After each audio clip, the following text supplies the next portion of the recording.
Therefore Allah Azza wa Jal will give a karama, He will give a blessing, a miracle to those people of being able to see true dreams in order to give them some comfort during the severity of this time.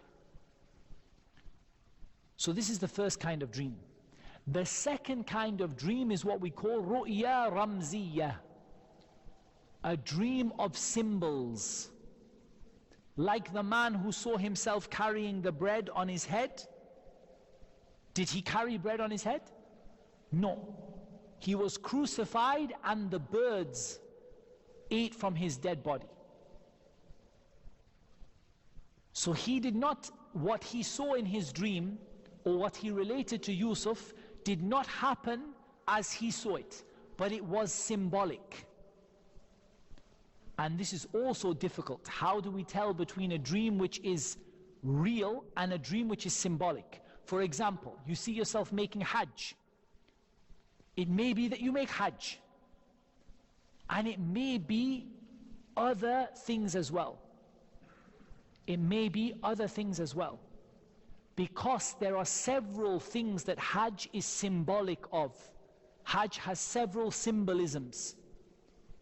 From those is the adhan. وَأَذِّن فِي النَّاسِ بِالْحَجِّ. Give the adhan to the people to come to the Hajj. So perhaps a person will see themselves making Hajj, and this means that they will give the adhan, for example. So there is a difference between this one and between this one. One of them comes true and one of them is symbolic of something else. Now it's very important that we understand one more point when it comes to dreams, is that the interpretation of dreams is a very serious thing. The Prophet ﷺ mentioned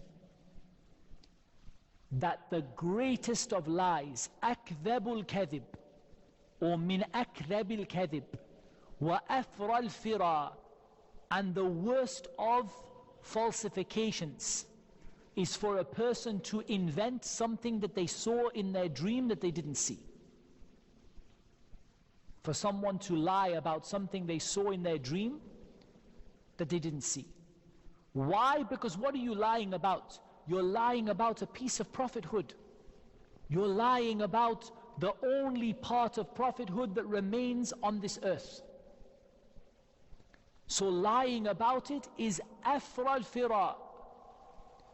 It is the worst of lying, wa akdhabul kadhib, and the worst of lies. And you're lying about something which could affect a person's, people's lives, how people see you, people's interactions with you. Of course, it doesn't make the halal haram and the haram halal, because we don't interpret dreams, or we don't use the interpretation of dreams to make halal haram or haram halal. The religion of Islam is complete. اليوم أكملت لكم دينكم وأتممت عليكم نعمتي ورضيت لكم الإسلام دينا. Today the religion is complete. There is nothing new. No one is going to come to you in your dream like some of the Shia and the Mutasawwifa say, that someone comes to you in your dream and he says you don't have to pray anymore. Allah has lifted the prayer from you. This is not the case. Nothing in your dream can make the halal haram or make the haram halal. Rather, the dream is only al-mubashirat, telling you something that will happen, or giving you some advice, or giving you some warning about something. So we learned that these true dreams, these have these two divisions, reality and symbolic, a real dream and a symbolic dream. So now we need to understand how the people of knowledge interpret these dreams and how they understand these dreams.